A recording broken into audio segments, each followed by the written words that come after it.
So, first of all, it's been awesome. I am very naive. Although I'm a swimmer, I'm a coach, I work with Scottish Swimming, I don't really have looked at the history. I swam here for years, and I didn't really know about the baths until I came in after it shut down. I mean, I was here for years and years and years, all we done was come and swim. That was all I done.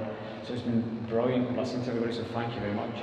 So I feel a bit, it means it's historic, it reminds me a little bit, so since I've been a swimmer and what I'm doing now, and sort of about a relationship between the experience that I've had here, how that shaped me and how that shaped what I've been trying to do at Scottish Swimming. So first of all, this is me, the guy holding the till. My dad was the chair of the swimming club when we were here. This is where I met my wife. Everything sort of came from here.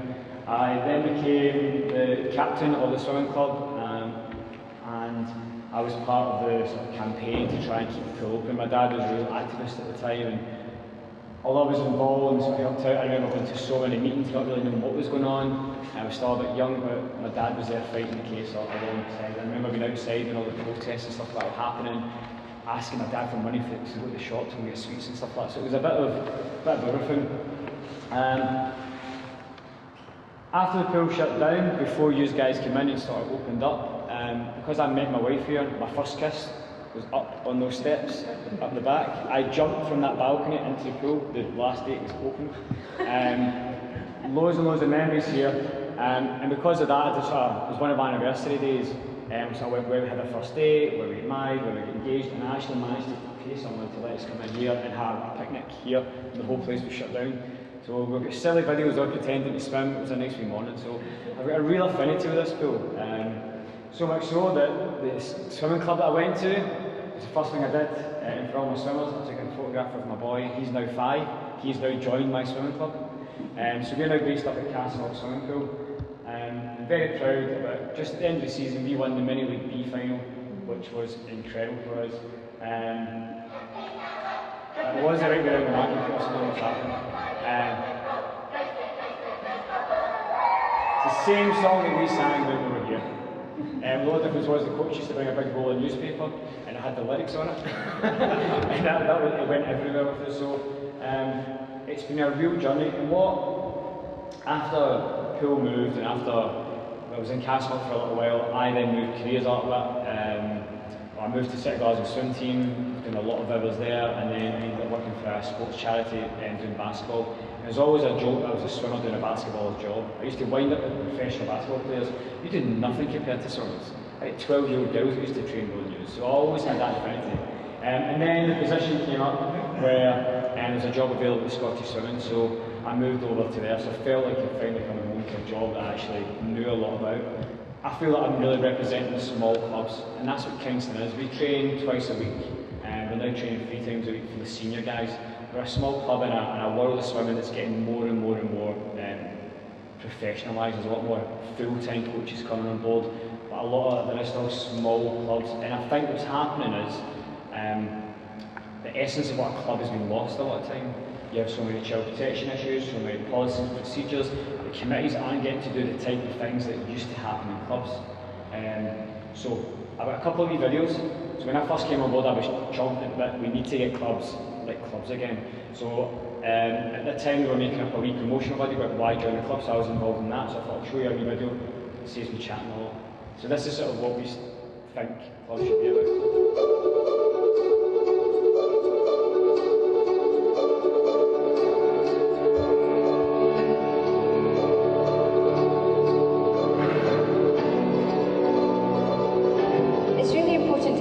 Sustainable clubs in Scotland because they are the foundation on which swimming is developed.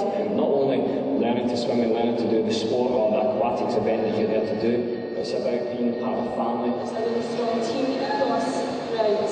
We've got buddies and mentors from some of the older swimmers. Because everyone's so close, we can help each other out and support each other. So you get to know the people you play with quite well. I don't know anyone that was there before I joined, and now I'm quite pally with a lot of people that are there. And I kind of feel like I'm a part of something, which is fun. Sometimes we have like outings, like we used to go climb up Govanhill and Arran. We used to have like a day out there. And going out and doing certain things like the cinema or barbecues.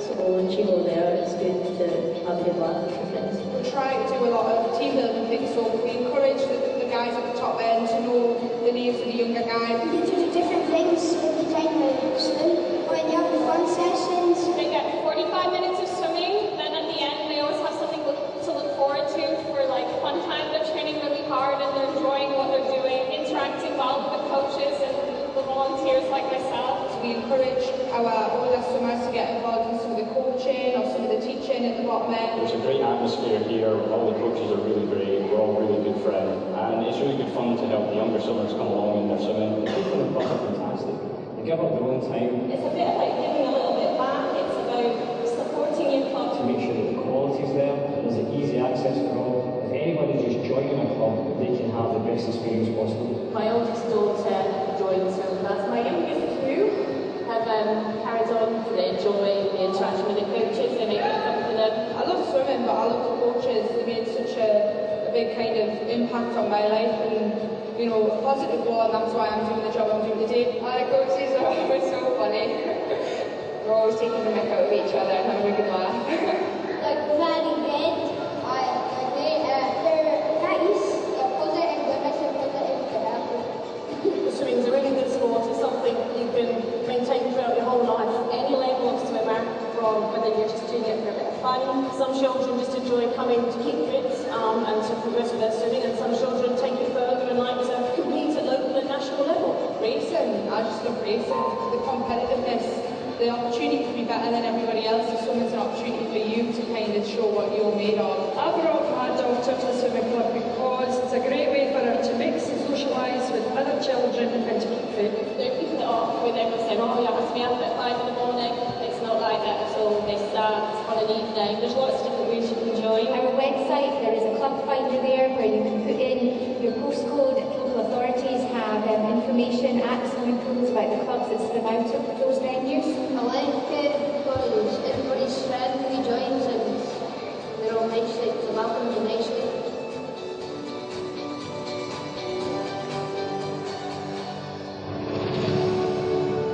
So that was just a wee video about we're trying to promote why to join the club, and hopefully when the pool gets fixed, we get another club back in here and look at it that way. So what I want to do is just sort of give a brief overview of what I do and how then, again, sort of touch on how Kingston impacted that. So this is the West region, and it's sort of split up into two parts, and I cover the left-hand part of the west of Scotland. So I cover from Govanhill Baths all the way through to Dumfries. So it's my job, so I work with 22 affiliated clubs, and I work with 10 local authorities, and it's my job to support the transition from the council learn to swim programmes to the clubs, then work with the clubs about how they can build their membership, how they can retain the membership, and how they can just support and be a better community-based programme. And how we do that is sort of using two mechanisms. It's sort of Swim Mark Plus, and this is where we try and support clubs to be really good, strong, robust clubs.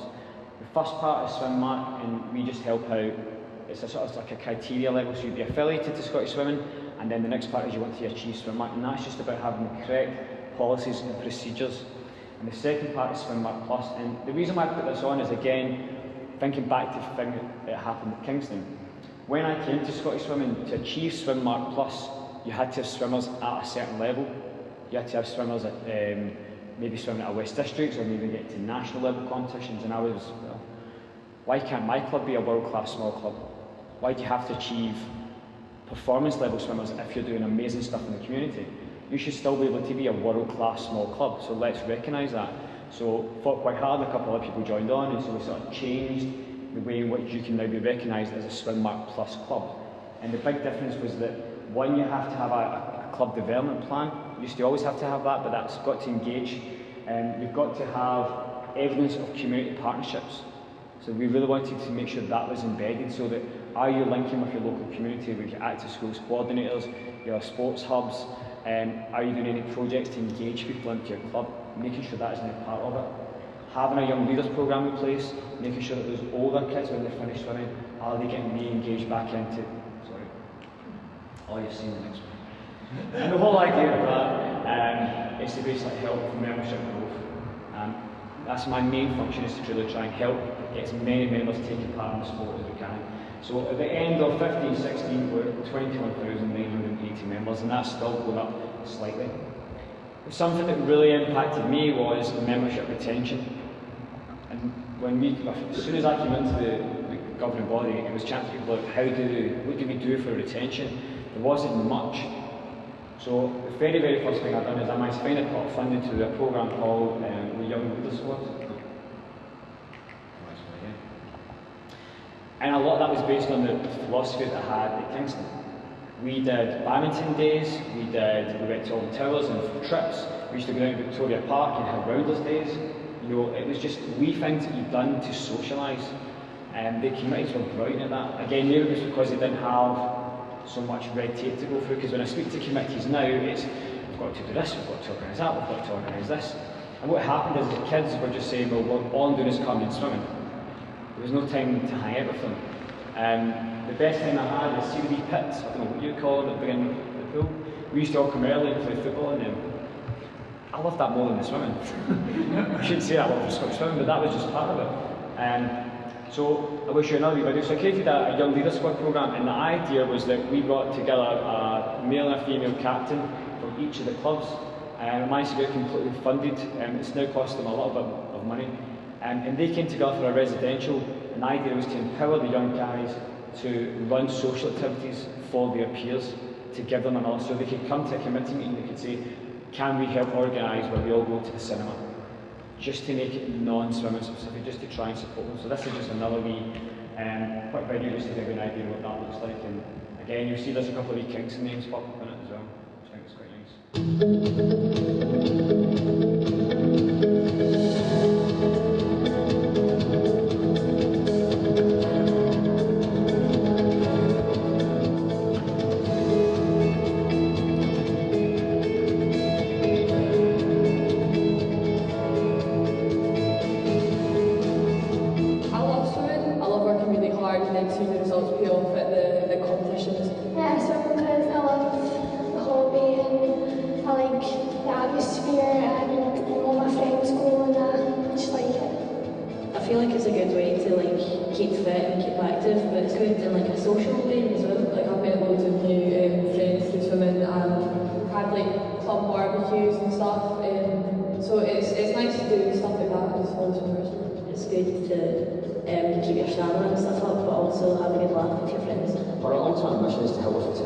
As I get older, as I get exams, as I develop pressures, we want to make sure that there's a fun aspect to the club as well. At my age, because people think you don't get a social life and stuff. Some people drop out of swimming because, you know, it's on, some clubs can be on quite a lot, like early morning swimming. Quite a lot of people drop out when they're like 13, 14, and I think it's the pressure. They don't really think they're improving, so they don't see much point in like keeping going. And the social aspect of the programme seems to be getting lost. So these young people, they're working on what's called a dynamic football, working on how they can plan an event back at a group to help kids enjoy swimming and everything else to do with being in a club environment. I'm going to take it back and talk about what we've done, give them suggestions on how to make it like a bit livelier and we'd have a stronger club. We do bowling every year, but that's like, it's fun, but you can be able to do more stuff like that, like going like to cinema or something like that. Maybe do it with other clubs more as well to interact with them. I've loved swimming from a really young age. I think it's really important.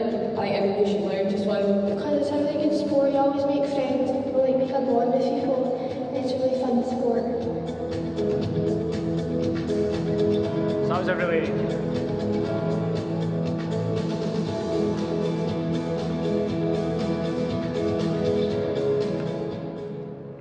really interesting that weekend. I asked all the kids to line up with who trains the least to who trains the most. And we had a kid who did 1 hour a week and we had a kid who did 19 hours a week training. So it was such a variety.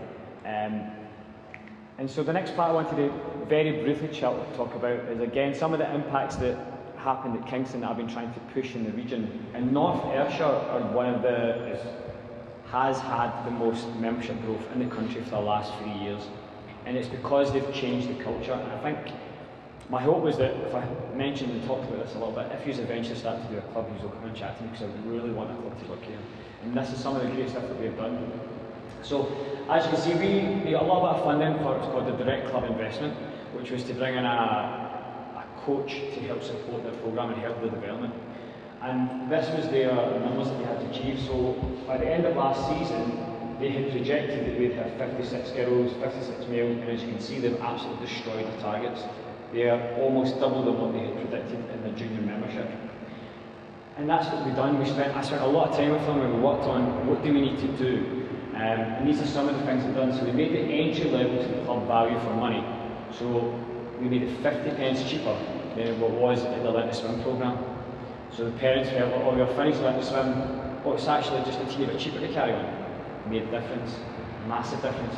Because a lot of times when kids finish their Learn to Swim programme, so I know he's about to open here, we've got the pool open and maybe the kids are going to finish with the council lessons, make sure it's a little bit cheaper. And we've all come. Increase their social media.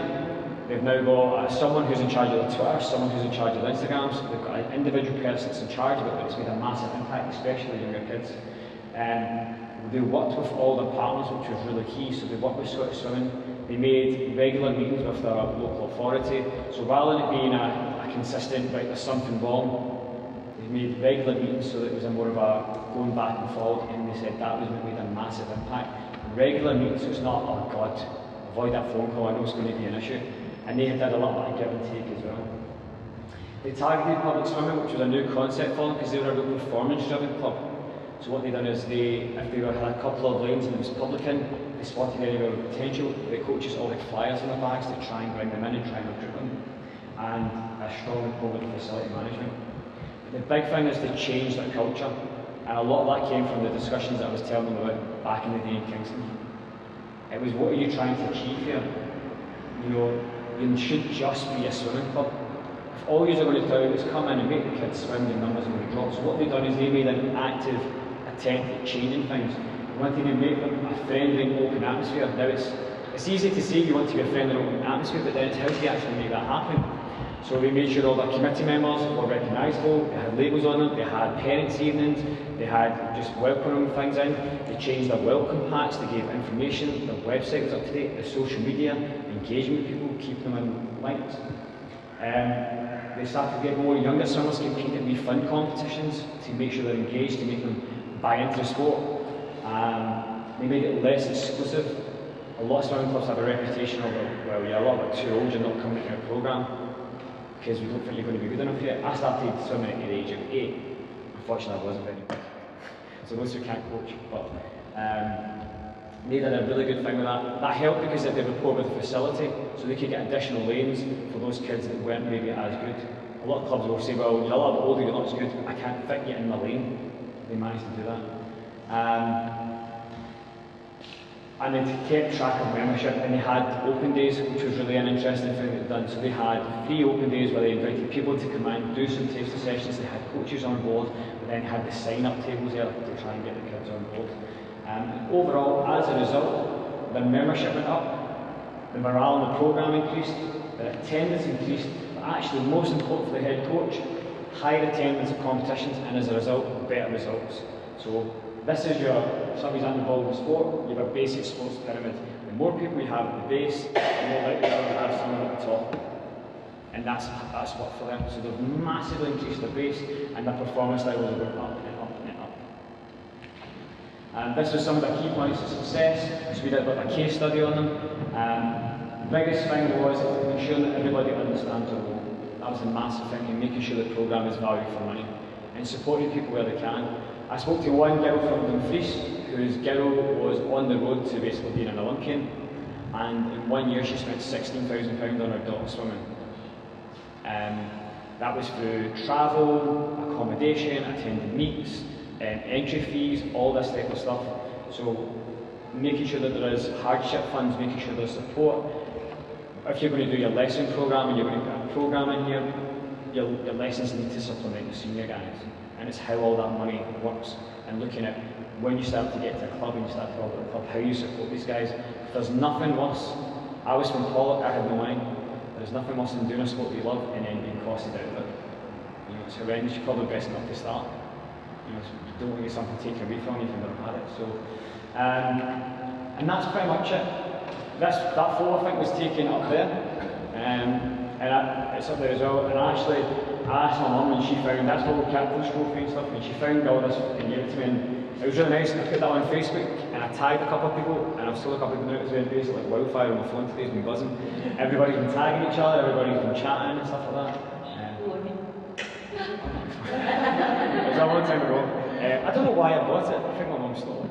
No, so that's... Sorry? What year is that? That photograph?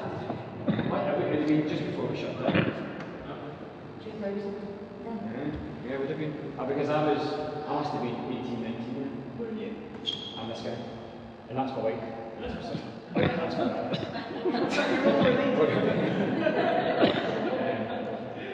And that girl there who was the head coach, her daughter is now back in the pool. And there's loads of people in here that I recognise who have now started to bring their kids to the club. And it's just that cycle, just brings them back in and keeps everybody engaged. And it's because it's that type of club. So that was it. It was a sort of, I wasn't sure what to really present because I wasn't really a historian, so I thought I'd just give a bit of background. That's all down Scotch, that's swimming. And I think, you know, I'm going to keep driving that type of family atmosphere throughout the course of the programme, and it's starting to take effect. I am a competitive guy. My region has had the most membership growth, and I think a lot of that is because I'm pushing these type of family-friendly activities. So what you're doing here with trying to do the community engagement, when you get the club in here, or get this place filled up, I'm desperate to help. Absolutely desperate. So thank you. Any questions?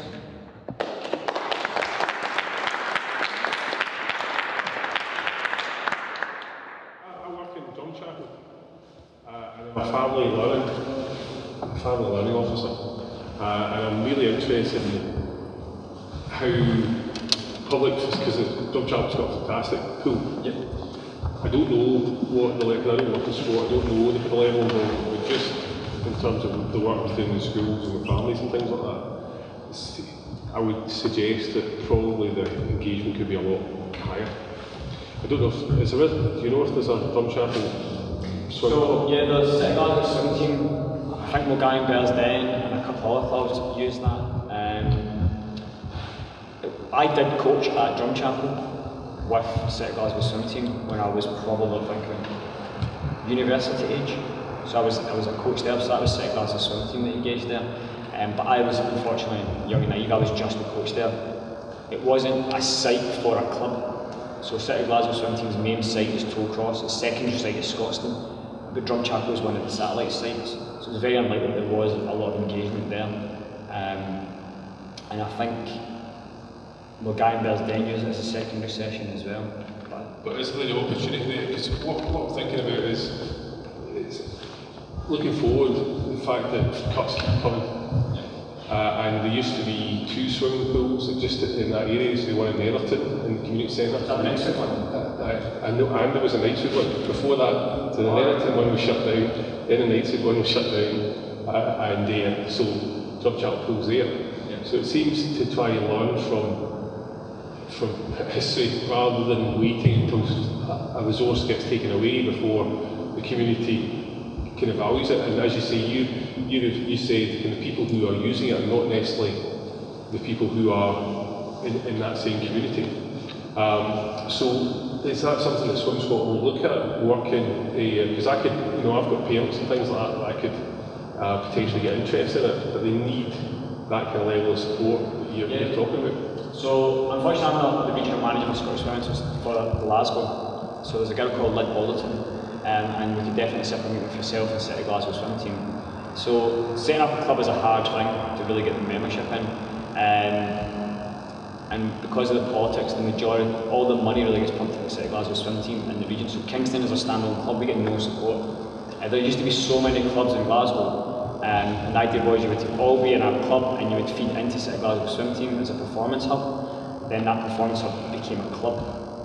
And as a result, all the money gets invested directly into City Glasgow swim team. So we could definitely set up a meeting with you in City Glasgow and to see if there's an opportunity to set up a real base at Drumchapel. But yep, we can chat at the end and I can try to get you in touch. Thanks very much. I don't know if we really need this now, but... No, maybe I don't. My name is Nathan Coley. I'm an artist who has lived away, but I live locally. I actually learnt to swim in this pool as well when I was young. My question is not so much about swimming, but it's maybe about, I should also say I'm involved in the redevelopment of the building and the architecture. I've been commissioned to work with the trust here to, I don't know, make visible the history of the politics and the club. I'm interested in architecture, and I'm also interested in the politics in the community, and I just wonder through some of the presentations today if there's a conflict between those two things. And I guess my question is, or my comment is about kind of efficiency of energy and money, that some in the room may love the architecture and think that you know, the Victorian era was Glasgow at its best. Some people might disagree. I actually think the Kelvin Hall's a rather ugly building, personally. And I think here in Govanhill, this is a contested, particular and political location. It always has been as I grew up here, and it is right in the current time. I guess my thoughts when I was listening, especially since lunchtime, is the sense of trying to make this a place in a community and make the people have a voice and a sense of place. Is that in conflict with trying to put a roof over this building? And can we do both? Should we only do one of them? And is there a friction between those two things? So I guess when I was hearing about Manchester, I was wondering, are there moments when fixing the bloody roof becomes more difficult than actually getting people to swim, and should it be both, and can it be both? I wouldn't get up in the morning if I didn't believe it could be both. You know, I've got to believe it. I do believe it. As I was saying, one of the things that's kept us going is seeing other people around the country achieve it. And I think some buildings are definitely harder than others. Govanhill's hard, Victoria Baths is hard. But I do believe it's achievable. It's just going to take us a very long time.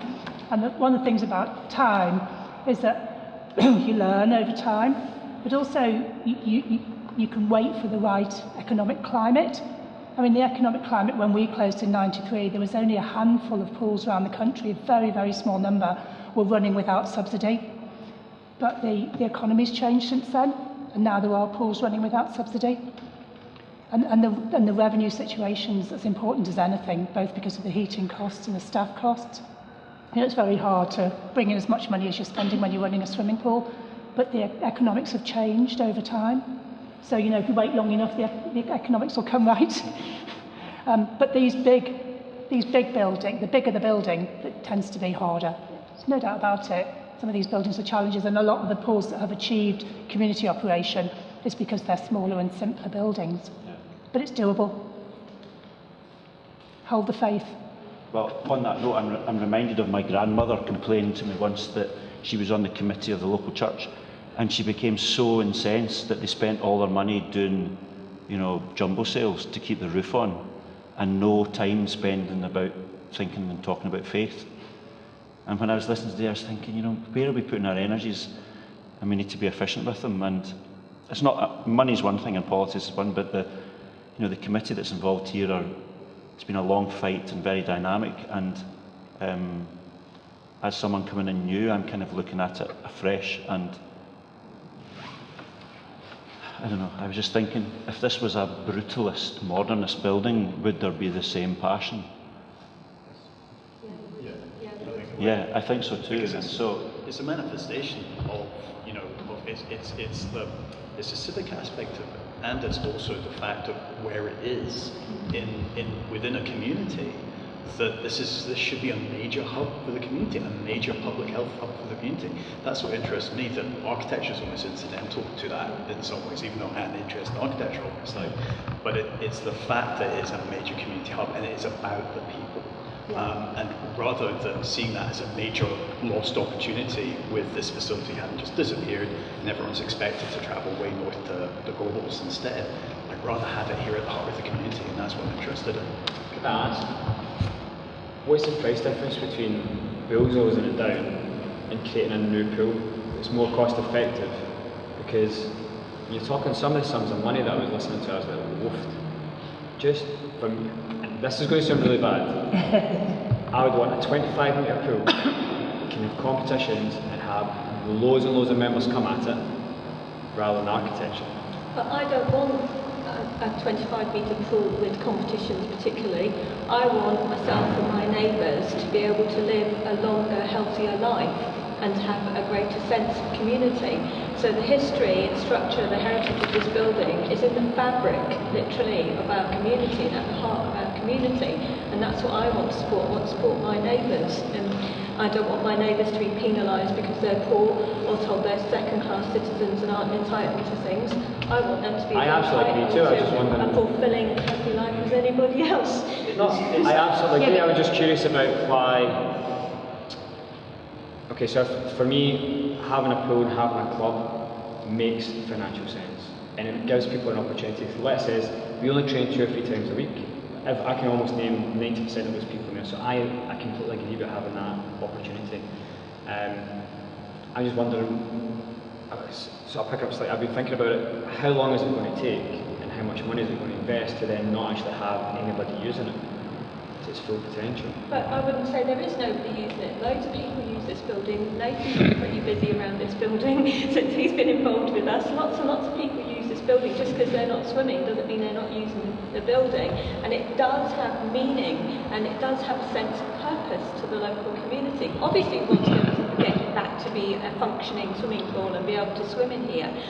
But I don't necessarily see the elite athletes as being the kind of the people that we should be aiming it for, and that it's more meaningful to them than to anybody else. If somebody lives locally and they have a physical or a mental disability or a learning disability, or they're having a long-term period of overcoming some sort of illness, it should be they're as welcome in the pool and to use the pool as anybody else. I agree. Yeah. It's just a case of how long is it? Yeah, I don't think we're talking. I'm just saying, would it be quicker? I was just curious. Would it be quicker to start again and get that opportunity for them?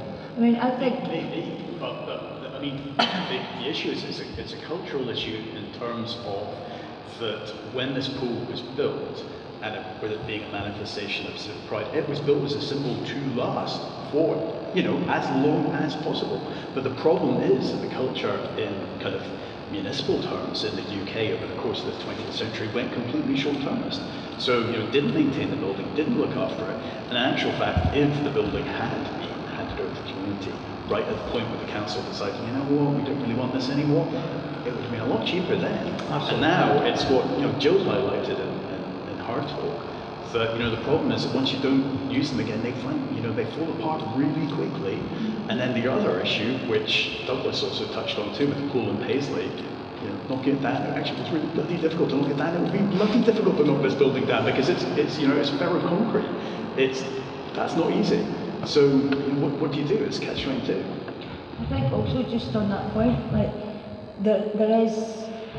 there's no VAT on demolition or construction, but there's VAT on redevelopment. So that is something that should be challenged by communities, by individuals.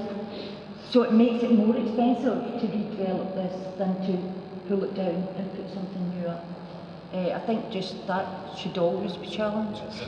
And just the other point about the usage, I mean, I think what you were talking about there, Nathan, about your granny and the church and the roof, the thing about particularly Victoria Baths and Govanhill Baths is they are constantly in use in this period that they're trying to get the roof fixed by also archery. So, I mean, the list in Govanhill is amazing, and that's the same with Victoria Baths. Yeah, there's never, I mean, when I started working here in 2014, I just loved coming here 2 days a week because I didn't know what was going to be happening when I came through the door, from Alzheimer's groups singing in the foyer to a Michelin chef with a pop-up restaurant in the pool. I was like, what is this place? So, I mean, I think they are really being, and I think to take it all, I think it's really good to have, for us to focus a wee bit on swimming, because it seems sometimes that we never focus on swimming here, because we're busy talking about the past and we're busy talking about the present, and something that I want to do, with the archive is just, we don't know all the swimming clubs that used Govanhill Baths. We know Kingston was here from the start, we know the Southside Amateur Swimming Club, was here. We know there could have been a socialist one, the police were here, the Southside Electricity Board, but there's a whole load of work to be done just looking at who used this place in those, how many years? 85 years. There's loads of work to be done, and I think the whole idea of the building being part of the fabric of the community, it's had all these different purposes, and they're all really important parts of its history to take it forward. And I think swimming's massive, and how to get swimming clubs back in here while appreciating the diversity of the community and who else has to use the pools and for what purpose they want to use the pools as well. I felt Paul's presentation, we could substitute swimming for any activity actually. What his presentation was great was that whole astonishing thing that you did in terms of getting the structure right, how to retain people, how to place it within the community. I mean, I was very actively into sport when I was young.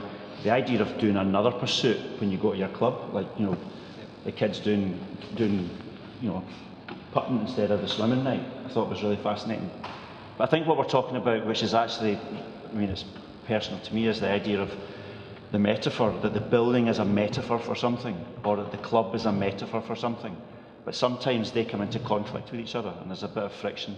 And that can be useful, but sometimes that can get in the way of clear thinking. And so, yes, the building's a physical manifestation of Victorian wealth and local sense of itself and solving health issues. But the occupation is a manifestation of politics and people power. And swimming is a manifestation of people wanting to socialise with each other and wanting to keep active and enjoying, as one of the girls said, being competitive, you know. And so sometimes all those things don't come together, and I think that's the fascinating challenge.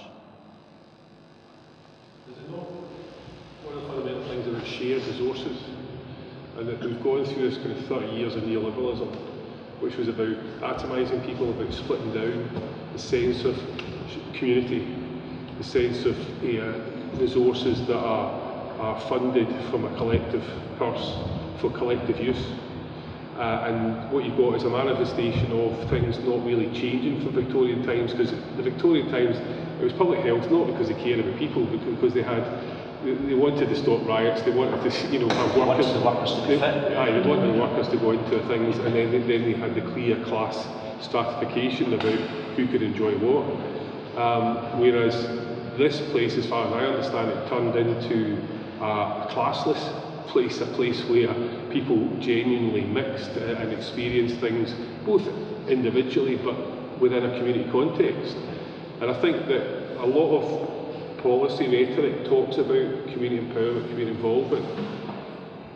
But for me, if that was really manifesting itself, we wouldn't be sitting here in this pool just now, or we'd all get very wet. Because you would recognise that this has proven over and over again to be incredibly embedded and valued by the community, and yet we still don't have what is actually an incredibly modest level of investment in it. And we've seen the last 10 years 25% cut in public spending in local authorities and things like that. So we've seen that continuation of the attack on civic space, the attack on community values and community life. So I think that kind of shared experience of places like here, places like Manchester, is a much broader discussion about what's the future bring us. Is the future more of this atomisation and destruction of shared ideas, which we've got through the Brexit and all that kind of thing, says, oh, we don't want migrants over here, we don't want this. Another manifestation of the other and not sharing. Or can we imagine a different kind of future, which is much more civically engaged, and actually, in any kind of rational sense, that's the only kind of future in which we survive with any kind of shared dignity.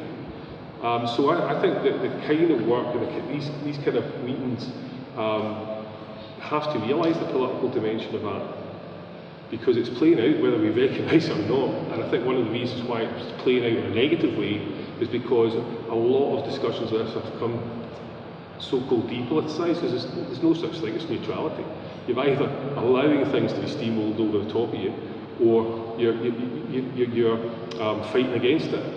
And I think there's the question for me is like, actually the cost of redoing this, where's that cost going? How much of that cost is profit? How much of that cost is really large architecture fees? You know, whereas we say, so paying an architect, I don't know how much an architect earns, but a fair amount of money if they're doing well in a big company. We're paying carers next to nothing, right? But if you reimagine community construction, if you reimagine the kind of skills and jobs, and you try to take the profit margin out of things like building homes, building buildings, or reduce it, then actually these things become much more economically viable. And I think the whole question about how the economics of our cities, people are questioning about the loans we take on, the debts we take on, how public finance works. So it's complex, but it's not beyond us to find answers to those things. I think they come from places like this and people that have kind of made this place still open and still not demolished. I wasn't meaning to get down an interesting debate about whether architects' fees are...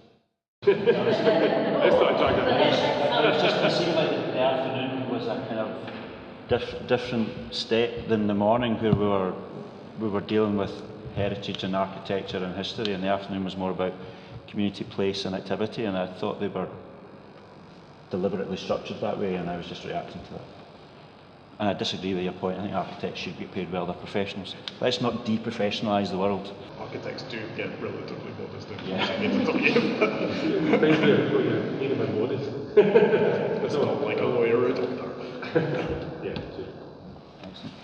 Well, thank you very much, everybody, for coming along, and you have seen Chris here filming, so we hope to make a little video with the PowerPoints and make that available.